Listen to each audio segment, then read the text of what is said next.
So let's begin to learn how to do a simple stitch. So a simple stitch is used most often, and there's so many great stitches out of Tunisian, it's really quite awesome. So what we're looking for is that we see that there's horizontal bars.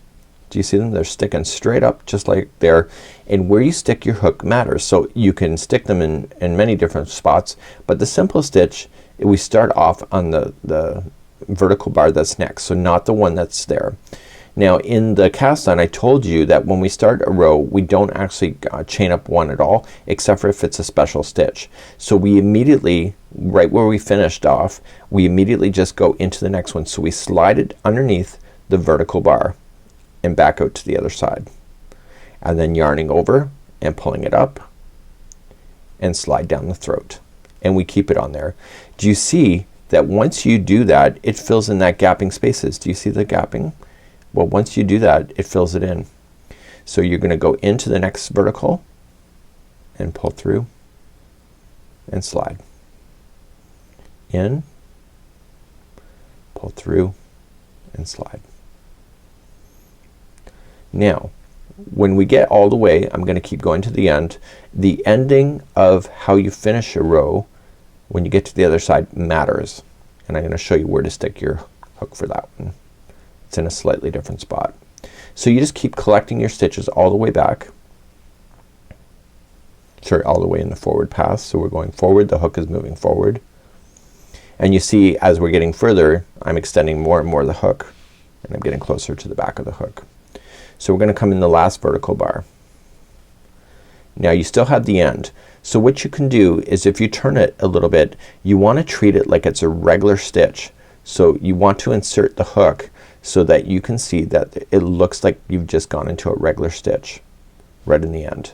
Okay, so let's just take a look at that. So just slipping right in. So you get two strands that appear on top, and you yarn over and pull through. Now in the return pass to go back in the other direction, remember we grow the height up when we return. So we're going to yarn over, pull through one only. That was your chain one to start, and then yarning over, pulling it through two all the way back. And I'll show this one more time for a simple stitch. So you just keep yarning over and pull through two. So you're finishing all the stitch work.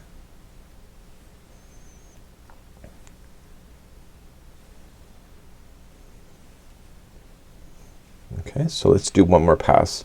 So this is what it looks like. So you can see the row below it end up getting filled in, and the new row is left open.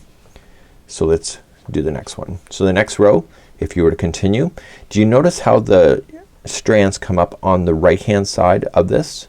So that will mean that this project will have a slight lean to it. So if you're doing it and you say it's not squared, that's because why, and then you have to block it at the end in order to get it to go back square.